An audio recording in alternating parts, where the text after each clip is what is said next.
The United Nations has now crunched the numbers on the economic impact of the Arab Spring. The 2011 protests were a turning point in the history of the Middle East and, of course, North Africa too.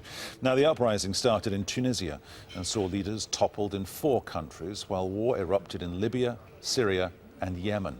A new UN report is estimating the Arab Spring has cost the region $614 billion in lost economic growth. Syria's 6-year civil war has seen it suffer losses of $259 billion. Leadership changes, ongoing conflict and the plunging price of oil were the main factors for the downturn, which continues to this day. Joining us now is Mohamed Hedi Bchir.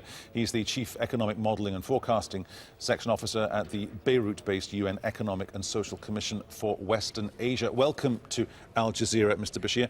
Which country has suffered the most out of the raft of countries that we're talking about? Hi.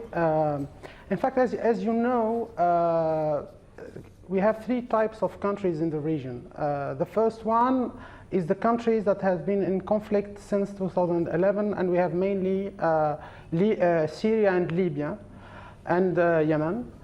We have countries that are undergoing political change with some little bit of violence, but with no real conflict, and namely we have Tunisia and Egypt.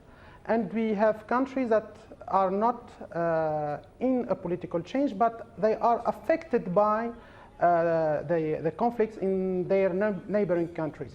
So, as you can understand, we have Syria and Libya, who are the countries that are the mostly affected by this turmoil. We have estimated that the Syrian economy has lost something like 10 years of development, meaning between the growth loss and the capital destruction, we have an estimation of more than 250 billion USD.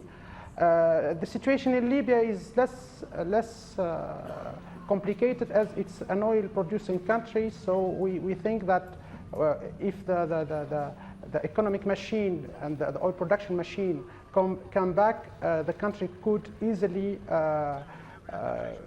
rebound and catch up the last 5 years of economic loss. When it comes to how these individual countries and their economies are still basically almost on the edge of a financial precipice, which country is closest to being financially a complete failure?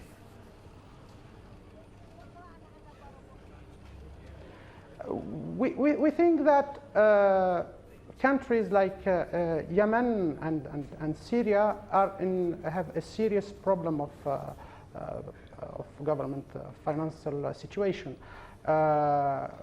We are, this type of figures are really hard to monitor, but we are really monitoring the situation in Syria, and we think that more than around 200 billion USD are needed to rebuild the country. So the possibility of domestic financing are really difficult. So we think that if no international aid and mechanism are settled down, the country could be in a very difficult financial situation.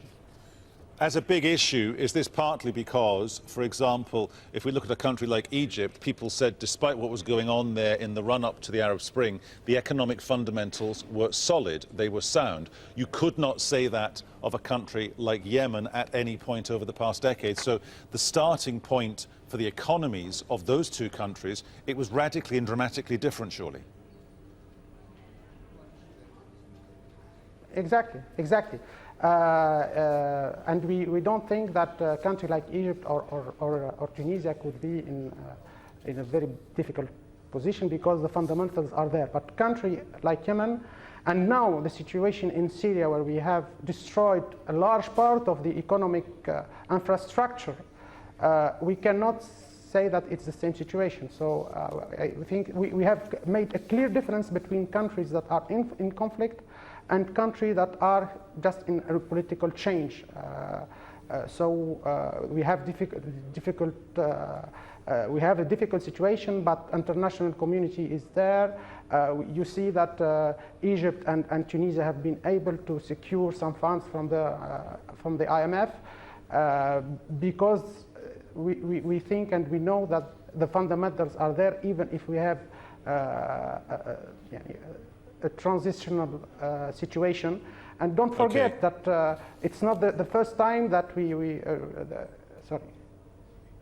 Okay, we have to leave it there. Mohamed Hedi Bchir, author of that report, co-author of that report with the UN there in Beirut. Thank you very much for your time.